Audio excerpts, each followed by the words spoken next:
हे कृष्ण कृपा सिंधु दीन बंधु जगतपते गोपेश गोपिका कांतम राधा कांत नमस्तुते तप्त कांचन गौरांगे राधे वृंदावेश्वरी वृषभानुसुते देवी तम नमामि हरिप्रिय तम नमामि हरिप्रिय।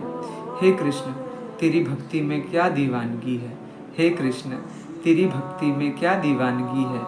मैं और मेरी दुनिया बस तेरे चरणों में आ बसी है, मैं और मेरी दुनिया बस तेरे चरणों में आ बसी है। आप सभी को ओम नमो नारायण इस भक्ति रस के यूट्यूब चैनल पर आपका हार्दिक स्वागत है। और आज हम हनुमान जी के विषय पे या हम मेरे परम आराध्य श्री हनुमान जी के विषय पे हम कुछ चर्चा करने जा रहे हैं। आशा है आपको ये विषय पसंद आएगा। हनुमान जी के जीवन से जुड़ी 3 महत्वपूर्ण शिक्षाएं जिन्हें हमें अपने जीवन में आत्मसात करनी चाहिए, और ये शिक्षाएं हमें अपने जीवन में एक ध्येय को निश्चित करती हैं। तो सर्वप्रथम हम हनुमान जी को बारंबार प्रणाम करते हैं। कहा जाता है मनोजवम मारुति तुल्य वेगम जितेंद्रियम बुद्धिमताम वरिष्ठम वातात्मजम वानर युद्ध मुखम श्री रामदूतम शरणम प्रपद्ये श्री रामदूतम शरणम प्रपद्ये।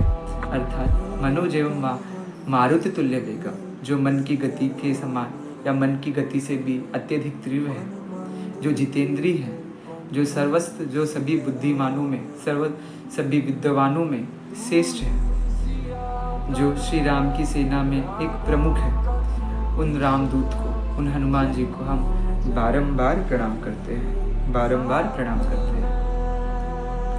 तो जैसा कि हमने सुना है कि हनुमान जी जब सीता जी की खोज करने के लिए लंका की ओर बढ़े ही थे, जैसा कि हमने सुंदरकांड में देखा है, तथा यदि मैं कहूँ तो हमने धारावाहिक या सीरियल्स में हमने देखा है कि जब हनुमान जी लंका में सीता मैया की खोज करने के लिए बढ़ते हैं, मैया की खोज करने के लिए आगे बढ़ते हैं, तो सर्वप्रथम उन्हें मैनाद पर्वत मिलते हैं, और मैनाद पर्वत उनसे कहते हैं, हे हनुमान जी आप थक गए होंगे, कृपा कर आप थोड़ा विश्राम मुझ पर कर लीजिए, आप थोड़ा विश्राम मुझ पर कर लीजिए। हनुमान जी ने सोचा कि अभी तो मैंने कुछ ही दूरी तय की और ये मैनाद कह रहा है कि आप मुझ पर विश्राम कर लीजिए। और ऐसा ही कुछ हमारे साथ होता है, जब हम किसी एक लक्ष्य की ओर निर्धारित होते हैं, जब हम किसी अपने एक लक्ष्य का चयन कर लेते हैं, तो जैसे ही हम उस लक्ष्य की ओर आगे बढ़ते हैं तो हमें हमारा ये मैनाद मन हमसे कहता है थोड़ा सा विश्राम कर लिया जाए, थोड़ा सा आराम कर लिया जाए। अभी तो हमने कुछ ही दूरी तय की, पर अभी हमें थोड़ा सा विश्राम करने की आदत हो गई। हनुमान जी ने मैनाद पर्वत से कहा, राम काज करिए बिना मोहि कहाँ विश्राम, राम काज किए बिना मुझे विश्राम कहा। जब तक मेरा लक्ष्य मुझे नहीं मिल जाता, जब तक मुझे मेरी मैया का खबर नहीं मिल जाता, तब तक मैं विश्राम नहीं कर सकता।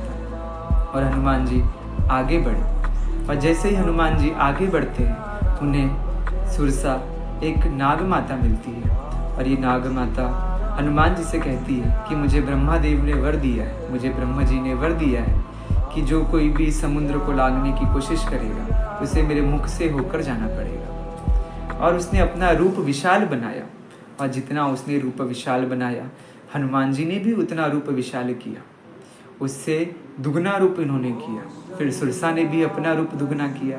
फिर हनुमान जी ने सोचा कि ये विशालता करने में मेरा तो समय ज़ाया जा रहा है, तो हनुमान जी ने एक मत्स्य समान रूप बनाया और उसके मुख से बाहर होकर आ गए।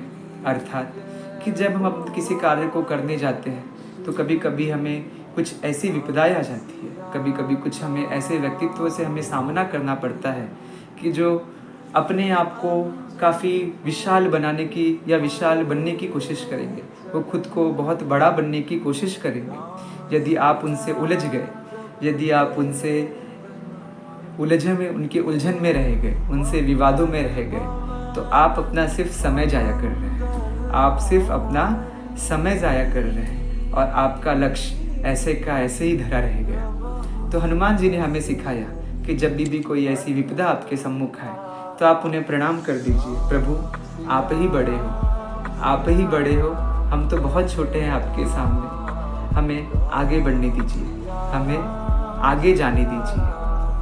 और तीसरा, जब हनुमान जी लंका के निकट ही पहुंच गए तो एक पर्वत पर वो रुक के लंका को पहले वो अच्छी तरह से देख लेते हैं। वो एक लंका को अच्छी तरह से उसका निरीक्षण कर लेते हैं। हमें भी जब कोई कार्य करना चाहिए तो सबसे पहले हमें उसका अच्छी तरीके से निरीक्षण कर लेना चाहिए, उसके परिणामों का चयन कर लेना चाहिए कि हमारा ये निरीक्षण हमारे इस कार्य करने के पश्चात उसका परिणाम कैसा होगा, उसका फल कैसा होगा।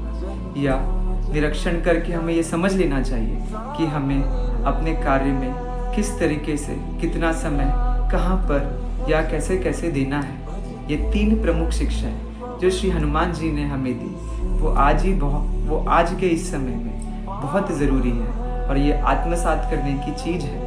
और ये शिक्षा यदि हमने अपने जीवन में आत्मसात कर लिया तो ये हमें एक सफल व्यक्तित्व बनाएंगे।